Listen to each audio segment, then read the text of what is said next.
julle volke, klap julle hande. Al julle volke, klap julle hande. Al julle volke, klap julle hande. Al julle volke, klap julle hande. Laat die volke sing, la la la la. Laat die volke juig. Laat die volke voor die koning van die heelal buig. Laat die volke sing, la la la la. Laat die volke juig. Laat die volke voor die koning van die heelal buig. Al julle volke, klap julle hande. Al julle volke, klap julle hande. Al julle volke, klap julle hande. Al julle volke, klap julle hande. Kyk hoe daar die voeltjies vlieg, sommer so hoog daarbo. God laat al die voeltjies vlieg, hoog daarbo. Hy doen soveel meer vir my, ek sal altyd dankbaar bly.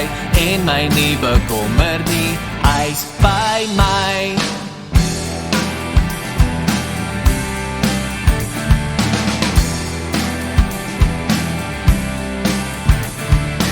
Al julle voeltjies, klap julle vlerkies. Al julle voeltjies, klap julle vlerkies. Al julle voeltjies, klap julle vlerkies. Al julle voeltjies, klap julle vlerkies.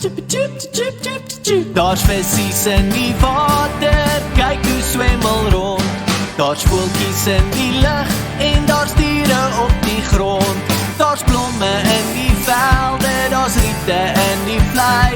Wie sou dit als gemaak het, die Here, ja dis hy. Daar's visies in die water, kyk hoe swemmel rond. Daar's voeltjies in die lug en daar's diere op die grond. Daar's blomme in die velde, daar's riete in die vlei. Wie sou dit als gemaak het, die Here, ja dis hy. Die Here, ja dis hy. Die Here, ja dis hy.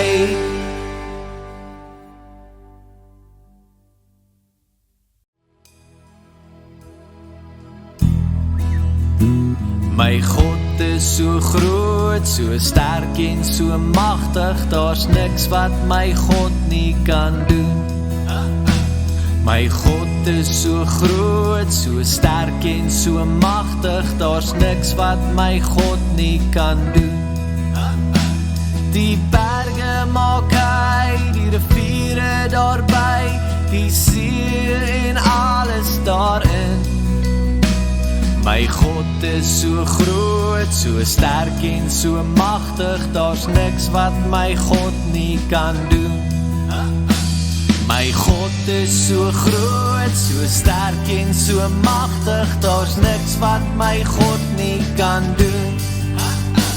My God is so groot, so sterk en so magtig. Daar's niks wat my God nie kan doen. Die berge maak hy, die riviere daarby, die see en alles daarin.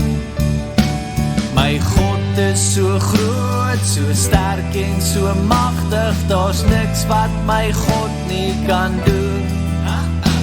Daar's niks wat my God nie kan doen.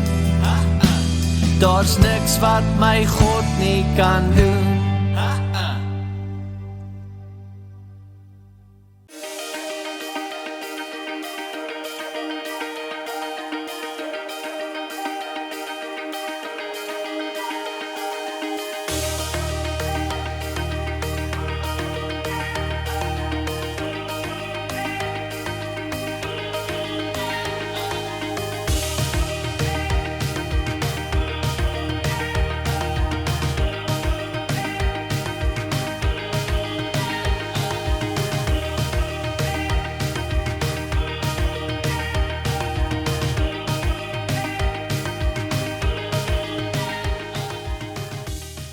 Stories van die Bybel.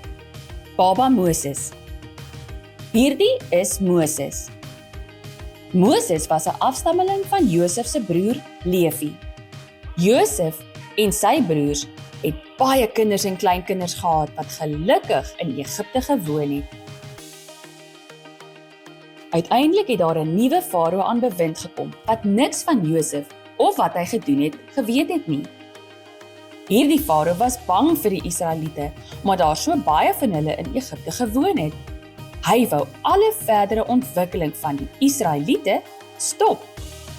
Hierdie farao het die Israeliete slawe gemaak.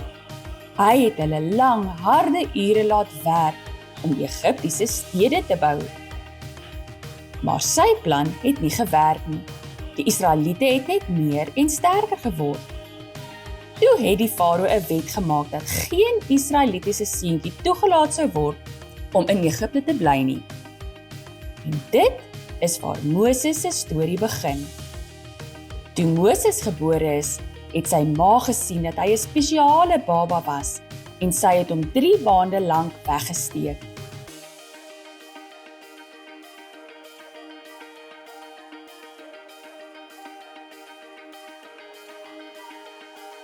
Maar toe sy hom nie langer kon wegsteek nie, het sy 'n mandjie gemaak en hom in die Nylrivier tussen die riete gesit. Moses se suster het daar agtergebly om hom dop te hou en te kyk wat met haar baba Boetie gebeur. Gou het die farao se dogter by die rivier se oewer gekom. Toe sy die mandjie sien, het sy haar diensmeisie gestuur om dit te gaan haal. Toe sy die baba sien, het sy jammer gevoel vir hom en gedink dat dit seker een van die Israelitiese babas is wat nie veronderstel is om te lewe nie. Toe vra Moses se suster vir die prinses of sy wil hê sy moet 'n Israelitiese vrou gaan haal om die baba te versorg.